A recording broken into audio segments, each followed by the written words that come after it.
Tervetuloa Johdon äärellä podcastin pariin. Tätä ajatusten herättelyä ovat johtamassa Janne ja Maria. Janne on tutkijatohtori ja Exitin tehnyt startup-yrittäjä, joka on tehnyt töitä johtamisen parissa viimeisen 10 vuoden ajan. Ja Maria on johtamisen ja työelämän kehittämisen ammattilainen, jonka tavoitteena on tehdä työelämästä kestävämpää ja ihmisistä parempia johtajia. Marialla on yli 10 vuoden kokemus johtamisesta. Toivomme, että tätä kuunneltuasi sinäkin ajattelet, että kaikkien pitäisi olla kiinnostuneita johtamisesta. Podcastin aikana tulemme puhumaan ainakin siitä, mitä on hyvä johtaminen, miksi johtajia tarvitaan, mihin johtaminen on menossa ja miksi se on kansallinen kysymys.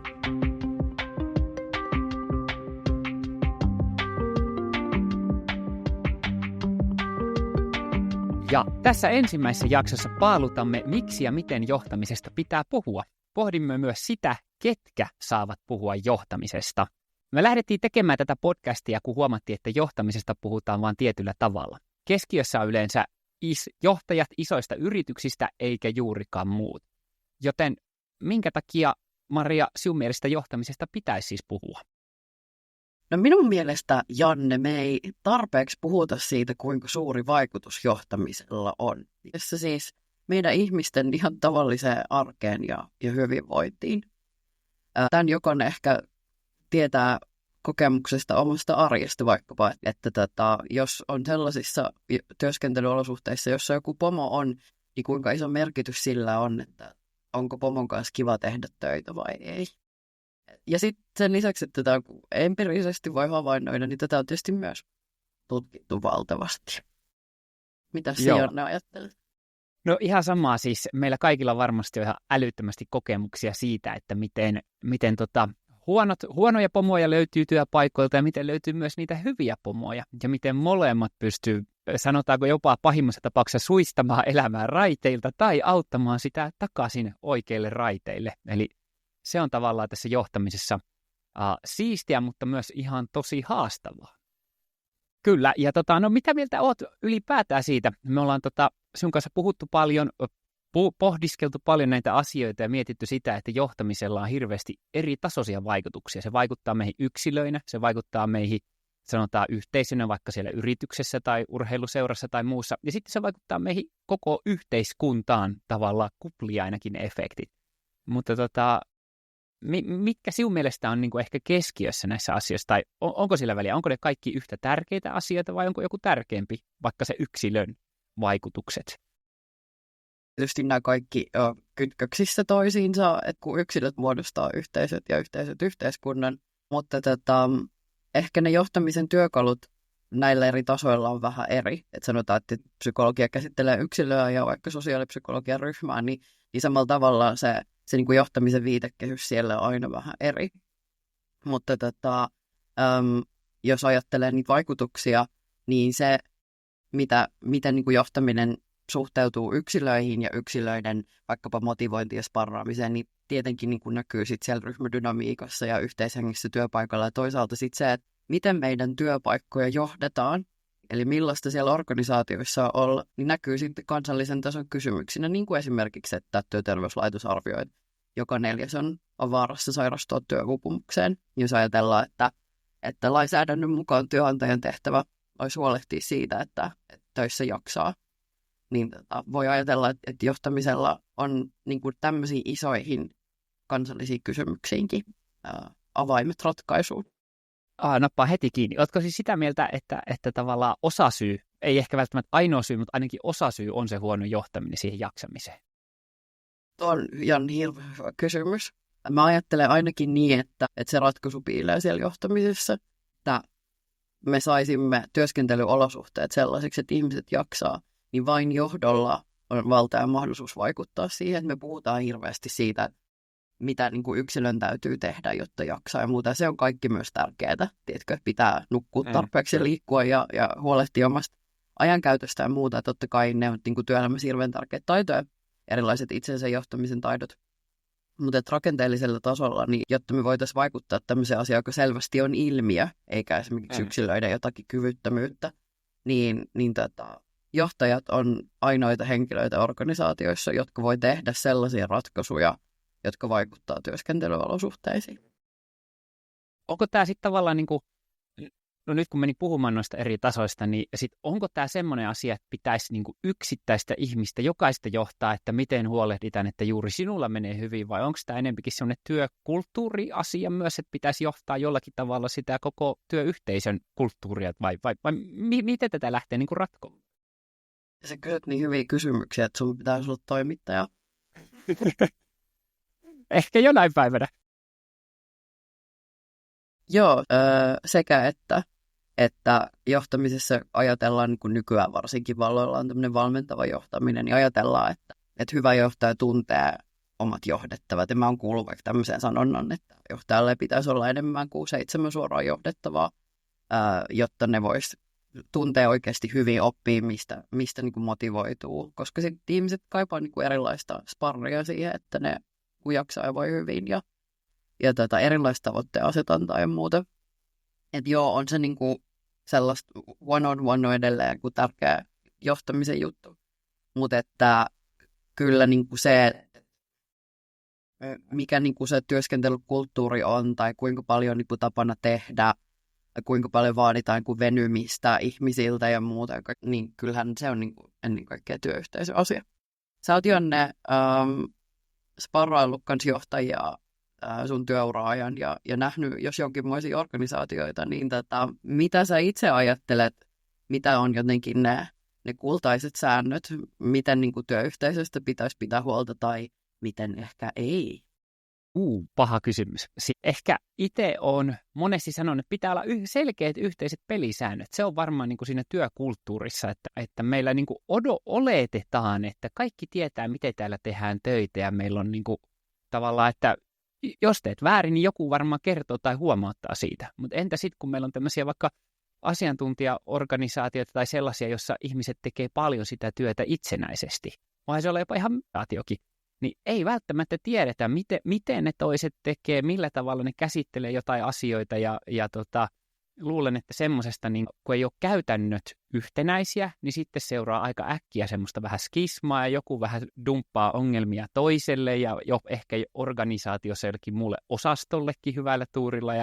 Ja tällaisesta varmasti niin kuin huonoista käytänteistä lähtee semmoinen pieni lumipalloefekti, joka rupeaa ärsyttämään ja aiheuttaa kaiken näköisiä joko tulipaloja, joita joutuu tekemään ylitöinä, yleensä palkatta iltaisin tai jotain vastaavaa. Ja nämä kaikki niin kuin varmaan on semmoisia ärsytyksen kohteita. Ne on ainakin semmoisia, mitä itse olen huomannut, että pieniä juttuja, joilla voisi helposti parantaa. Joo, ja mä oon kuullut vaikka väitettävän, että kyllä Suomessa insinöörien luvatussa maassa niin nämä johtamisen prosessit on just kunnossa. Että kyllä kaikki järjestelmät on kuvattu hyvin ja dokumentoitu, että kyllä meillä täällä johtaminen toimii. Ja sitten kuitenkin huomataan niin kuin vaikkapa tutkimuksesta erilaisista kyselyistä, että mitä oikeasti johdettavat toivoo, niin nähdyksi tulemista, kuulluksi tulemista, sitä, että johtaja on empaattinen ja ymmärtää, koska ihmiset organisaatioissa ei ole pieniä lapsia, että he osaavat toimia niin kuin itse ja ratkaista juttuja. Itse asiassa niin kuin tietää useimmiten parhaiten, miten asiat pitäisi tehdä. Että niin kuin, johtajien tehtävä olisi nimenomaan niin kuin tukea, kannustaa, sparrata, tarjota niitä mahdollisuuksia tehdä asioita, jotka asiantuntijat niin kuin parhaaksi näkee. Jos nyt ajatellaan nimenomaan vaikkapa asiantuntijatyötä. Et mitä se niin kuin hyvä johtaminen on, niin tuossa vaikka kun kuvaat, niin ihan tuollaista, että on niin kuin selkeät yhteiset pelisäännöt. Ja mitä sanoit noihin, että on niin kuin hyvin kuvattu johtamismenetelmät ja mallit ja muut, niin se on siellä niin kuin jossakin strategiassa tai on joku iso standardi täytetään, mutta ei sitä niin kuin kukaan ei varmasti osaa edes keskijohdossa saatikka sitten ihan niin kuin se perustyöukko ei varmasti niin kuin tiedä tällaisia asioita eikä välitä. Eli tavallaan se ei ole myöskään se tapa kommunikoida, että jos johtaja sanoo, että meillä on laatujärjestelmän mukainen johtamisjärjestelmä ja muuta, niin se ei kyllä varmaan niin kuin keskiverrolle työntekijälle niin ihan se ja sama. Se on on niin monesti kuullut sen, että no joo, se on sitä jargonien paperilla. Ja ei se niin kuin kukaan ei osaa kuvata tai kertoa, miten se näkyy täällä meidän arjessa. Just näin. Ja sitten oikeasti ne työntekijän tarpeet olisi sitä, että se työviikko joustaisi, kun pitää lapset hakea päiväkodista. Ja kun on joku idea, niin se kuultaisi ja otettaisiin vakavasti. Että ne toiveet on niinku tosiasiassa paljon enemmän jotakin tällaista kuin sitä, että ne prosessit on niinku hyvin kuvattu. Ja sekin on toki tärkeää, että näin arjen kannalta niin kohtaaminen ja kohdatuksi tuleminen on se just se. Ja just tässä juttelin yhden ystävän kanssa, joka oli töissä tämmöisessä, olisiko se keskisuuri tämmöinen kaivosfirma, jotakin kaivannaisia kuitenkin tehtiin, ja sanoi, että joka aamu päivät alkoi sillä, että porukalla tai joka aamu kahvilla kun oltiin, niin siellä oli pomosta lähtien kaikki saman pöydän ääressä juomassa sitä kahvia ja syömässä mitään viineriä. Siellä nyt sitten syötiikään, mutta jutut tavallaan oli helppo jutella sen pomon kanssa, ja yleisössä ei ollut semmoista kommunikaatiokatkosta. Tietysti ei ollut kyse mistään superisosta firmasta, mutta siinä niin kuin tuli ilmi se, että ei sitä pomoa yleensä aina tarvita, mutta on se yhteys, ja silloin kun tarvii, niin se viesti menee perille, ja se koettiin, että oli tosi, tosi tärkeä toimiva homma. Tartun ehkä siihen, kun sanoit tuossa hetki sitten, että olit lukenut jostakin, että pitäisi olla niin kuin 7 johdettavaa korkeintaan, niin ehkä heitän vähän kysymyksen ilmaan, että minkä ihmeen takia myös sitten arvostetaan sellaista, että meillä on se Nokian johtaja, jolla on 10 000 alaista tai jotain muuta, kun kuitenkin realiteetti on se, että ei ole niin kuin mitään keinoja olla niin kuin kosketuksissa siihen arkiseen työelämään. On ihan hirveän hyvä huomio, koska tosiasiassa sulla on niin kuin siinä lähipiirissä niin on vain niin kuin tietty määrä ihmisiä, joiden tarpeet sä pystyt ottamaan huomioon. Ja sitten taas niiden tehtävä on niin hoitaa niitä omia 7 ihmistään tai muuta. Ja sitä kautta sitten tietysti niin kuin vaikutukset menee eteenpäin. Mutta toi on niin kuin totta, että se niin kuin pienen joukon yksilöinä ja ryhmänä kohtaaminen on tosiasiassa niin kuin se taito ja taide, mitä se johtaminen on. Eli selkeä kommunikointi, jotta niin kuin viesti välittyy niille ihmisille. Ja niin kuin aina tämä meillä on 2 korvaa ja 1 suu, eli tärkeämpää olisi itse asiassa kuunnella sit niitä 7 ihmistä ja sitä viestiä, jota niin kuin heiltä tulee. Mutta on tosi hyvä huomio. Ihan samat paljon kuin siellä porukassa sit yhteensä on ihmisiä, niin sulla on se tärkein vaikutus niihin lähellä oleviin. Ja tämä niin kuin johtamisessakin niin kuin pätee tosi isosti. Keiden sun mielestä, Janne, pitäisi puhua johtamisesta? Eikö se ole niin, että isot pörssiyritykset vaan saa puhua? Joo, kyllä. Sanotaan näin, että nyt kun sinä ja minä olemme puhumassa, niin ainakin meillä pitäisi olla oikeus, mutta olen myös sitä mieltä, että on kaikilla muillakin pitäisi olla oikeus puhua tästä aiheesta, että koska tuntuu jotenkin oudolle, että suuret johtajat kertoo, miten hyviä he ovat johtamaan kaikessa ja sitten antavat neuvoa, että tehkää niin kuin me suuri pörssiyritys. Mutta sitten meillä Suomessa vaikka on valtaosa firmoista on aika pieniä. Me on niitä alle 10 hengen yrityksiä, joissa tehdään sitä, jotka työllistää valtavasti ihmisiä. Siellä tapahtuu iso osa meidän tekemästä työstä, ja siellä jos missä sitä johtamista tarvitaan, ja myös niitä kohtaamisia tulee paljon enemmän, niin näkisin, että minun mielestä meidän pitäisi paljon enemmän puhua johtamisesta myös tämmöisissä pienemmissä konteksteissa. Se on ihan samaa johtamista, se on aivan yhtä arvokasta ja tärkeää, ja väitän jopa, että ne parhaat johtajat ja parhaat työpaikat löytyy niistä pienemmistä yrityksissä, missä ei tehdä sitä glamourista, hienoa, valtavien massojen johtamista, vaan ihan oikeaa kohtaamista. Niin olen sitä mieltä, että mun mielestä tämä kuuluu niin kuin kaikille, ja on outoa, että siitä ei puhuta muuta kuin Hesarin palstalla aina joku pörssiyhtiön johtaja kertoo. Vai miten itse ajattelet? No täällä nyökyttelen. Näin se on, ja sitten se, että niinku vaan johtajat saa puhua johtamisesta, vaikka oikeasti johtaminenhan on sellainen toiminto, kun ryhmässä, tässä tapauksessa jos työelämässä, jos organisaatio, tapahtuu joka tapauksessa. Eli joku alkaa johtaa, ja se on päätetty, että kuka johtaa, niin sitten siellä on semmoinen johtamistyhjö, joku sen niin se, että se joka tapauksessa siellä jollain tapaa täytyy järjestää, niin siitä johtamisjärjestelmästä tai tavasta, mitä se johtaminen on järjestetty vaikkapa organisaatiossa, niin minusta kaikkien pitäisi voida keskustella. Että sen pitäisi olla ihan semmoinen säännöllinen aihe, mistä organisaatiossa keskustellaan, että hei, miten meillä täällä johdetaan tai hoidetaan tämä johtaminen. Ja varmaan se, että miten se nyt sitten tapahtuu ja mitä eri vaatimuksia sillä on, niin varmaan nyt se iso pörssiyhtiö ja nyt sitten se Ritvan autokorjaamo jossa on 5 työntekijää, niin varmaan ne niin kuin tarpeet voi olla vähän erilaisia, mutta se sama keskustelu pitää niissä molemmissa käydä, että hei, mikä täällä on tämä tapa, että me johdetaan, että mitä toiveita ja odotuksia sille johtamiselle on, ja onko se nyt sitten joku yksi johtaja, joka sitä johtamista hoitaa, vai hoidetaanko me yhdessä tämä johtaminen, että meillä on vaikka kiertävät vuorot tai ihan sama. Siitä pitäisi voida niin kuin keskustella niin, että työntekijät saa olla mukana siinä keskustelussa johtamisesta, että se ei just ole mikään semmoinen salainen taika, johon vihitään vaan niin kuin tietyt isoja organisaatioiden ihmiset, vaan se on niin kuin hyvin arkista. Ja me kaikki tehdään johtamista koko ajan, kun me suunnataan omaa toimintaa eri tavoitteisiin tai muuta. Että se on niin kuin asia, jota tapahtuu kaikkialla ja siksi pitäisi voida keskustella enemmän. Mitä mieltä olet sitten ihan oikeasti tämmöistä osaamisesta, kun sanoit, että tämä on tämmöinen niin kuin mysteeritaito, johon vihitään ja saa ehkä viitankin varmaan, niin mitä tällä asialla pitäisi tehdä, tai onko se ongelma? Onko se semmoinen luontaista, että kaikkihan me ollaan hyviä johtajia, vai mitä pitäisi tehdä? Tarvitaanko sertifikaatti?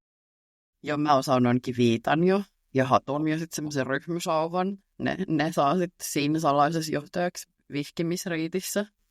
Johtajaksi ei tietenkään synnytä, vaan tullaan ihan niin kuin kukaan ei synny automekaanikoksikaan, vaan siihenkin jotenkin tullaan. Että ihmisillä voi toki olla erilaisia luonteenpiirteitä ja ominaisuuksia, mutta se, että miten niitä sitten voi hyödyntää niin kuin erilaisissa ammateissa, niin erilaisista näkökulmista voi olla hyötyä eri jutuissa. Sama pätee johtamiseen, että ei ole vaan jotakin yhtä tiettyä. Yhdysvalloissa puhutaan type A personality, niin kuin tietynlaisia ihmisiä, jotka sitten vaan jotenkin sopii johtajaksi, vaan se on sellaista, mitä jokainen voi oppia, jos on halu tulla hyväksi johtajaksi. Ja ehkä vielä sellainen niin kuin jotenkin tarkennus, että kun mä puhun johtamisesta, niin tässä kontekstissa mä nyt nimenomaan puhu siitä, että se on jotenkin prosessijohtamista tai jonkun niin kuin sisällön johtamista, vaan sitä yleisjohtamista, joka minun mielestä ensisijaisesti on niin kuin ihmisten toimintaan vaikuttamista. Johtamisen klassikko Mary Parker Follett jo 1800-luvulla määritteli johtamisen niin, että se on asioiden saamista aikaan muiden ihmisten avulla tai kautta. Ja se on semmoinen asia, jota kukin voi opetella. Ja siinä ei oikeastaan ole kuin, niin kuin halu ja motivaatio nöyrästi, kun ymmärtää itseään ja muita, on se ykkösasia. Ja kaikkea sitä substanssia ja toimialaa ja niitä prosesseja ja kaikkea muuta, niin niitä voi sitten opiskella. Sitä meillä niin kuin laadukkaasti varmasti opetetaan ja tehdäänkin, mutta että se ihmisten kohtaaminen, joka pitäisi olla se ykkösjuttu, niin sitä voi kukin opetella ja sitä meidän pitäisi enemmän myös painottaa johtamisessa. Ja johtamistyylejä tietysti on erilaisia, että ei ole varmaan olemassa myöskään yhtä ainoata oikeaa vastausta ja myöskin riippuu siitä, missä kontekstissa johdetaan, niin senkin mukaan tyylin pitää olla erilainen, että vapaaehtoisorganisaatio ja armeija on varmaan hyvin erilaiset johtamispaikat, ainakin tietyissä tyyleissä, miten siellä toimitaan. On selkeä hierarkia ja toisessa ollaan vapaaehtoisia ja toisissa ei välttämättä olla ihan niin vapaaehtoisia. Ihan niin vapaaehtoisia. Kyllä. Milloin sä oot ajatellut, ei tarvitse välttämättä nimetä paikkaa, mutta ihan niin vaikka jotakin ominaispiirteitä, että milloin sä oot ajatellut, että vau, että tossa on kyllä nyt hyvää johtamista? No voin itse asiassa kertoa tarinan. Se oli nuori opiskelijapoika, olin Gigantissa myymässä pesukoneita.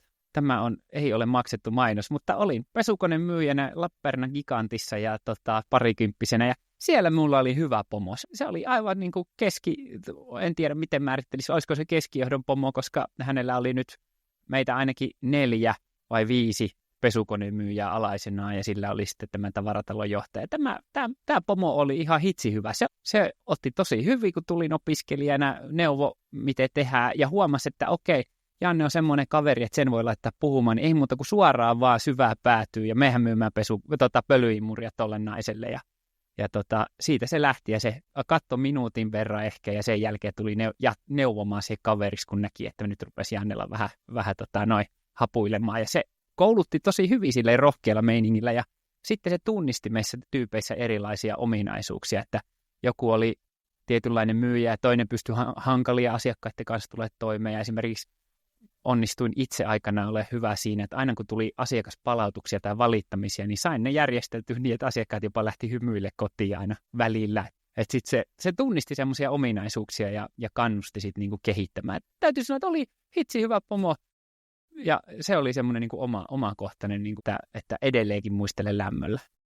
No hei, wow, ensinnäkin uskon, että olit hyvä hankalia ihmisten käsittelijä, toisekseen shoutout Lappeenrannan gigantin kiva pomo, missä oletkin.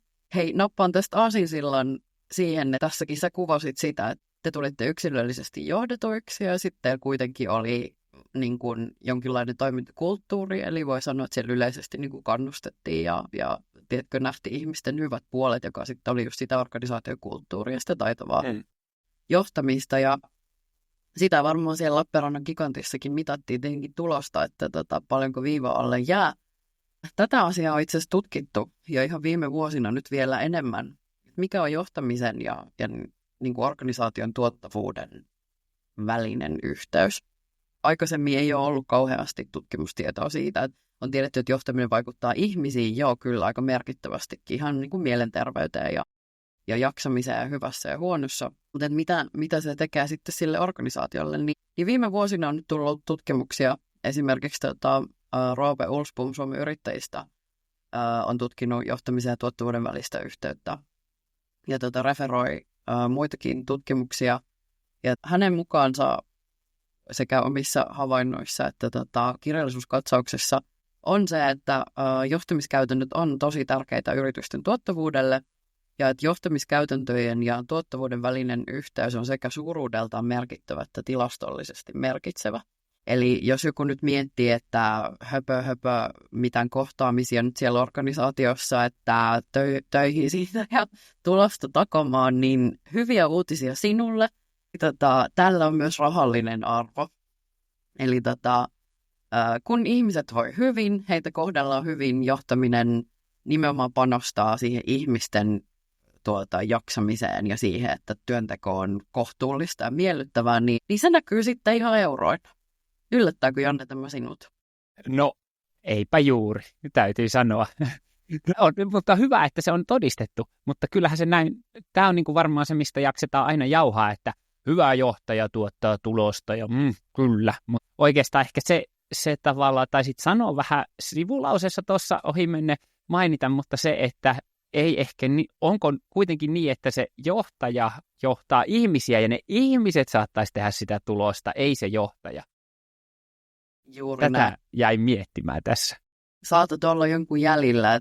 Riippuu toki taas vähän organisaatiosta, että voit Ritvan autokorjaamossa, Ritva on itsekin siellä konepellin alla tuottamassa suoraan sitä tulosta ja olemassa tuottava, mutta jo hiukankin isommissa organisaatioissa varmaankin juuri näin, että ne työntekijät itse asiassa tietää sen työn parhaiten, on sen parhaita asiantuntijoita. Johtajan tehtävä ei ole edes olla enää se paras asiantuntija, vaan sitten kun ihmisiä on enemmän, niin alkaa keskittyä siihen johtamisen funktioon.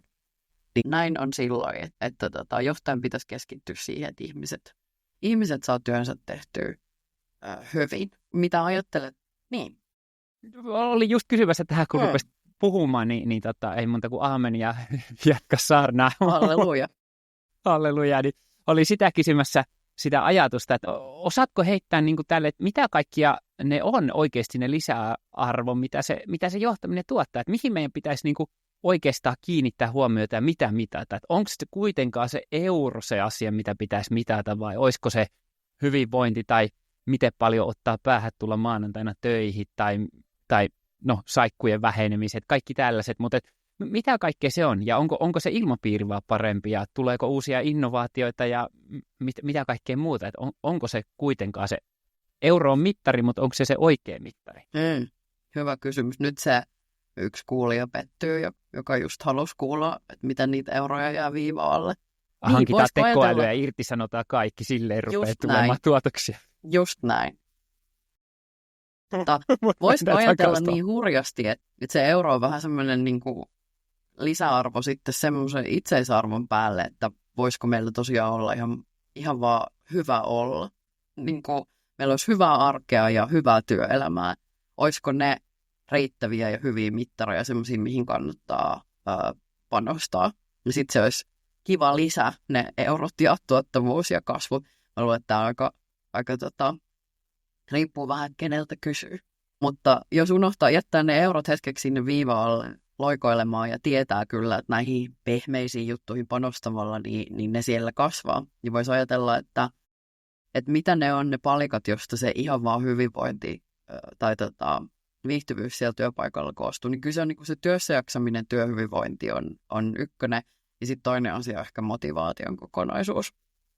Ja mistä kaikesta sitten rakentuu työssäjaksaminen, työhyvinvointi ja motivointi, niin me saataisiin varmaan ihan oma jaksokin sille, mutta että mitä siellä ainakin on, niin tietysti se, että osaaminen on vaikka riittävää ja perustehtävä on kuvattu selkeästi, eli tiedetään, että mitä sulta odotetaan. Siellä on tavoitteita, jotka on yhdessä asetettuja, eli työntekijä itsessään vaikuttaa niin, että niitä tavoitteita kuitenkin on, eli ei olla ilman niitä tavoitteita, koska johtamisen tehtävä on kuitenkin se, että organisaatiossa saavutetaan niitä asioita, joihin siellä tähdätään.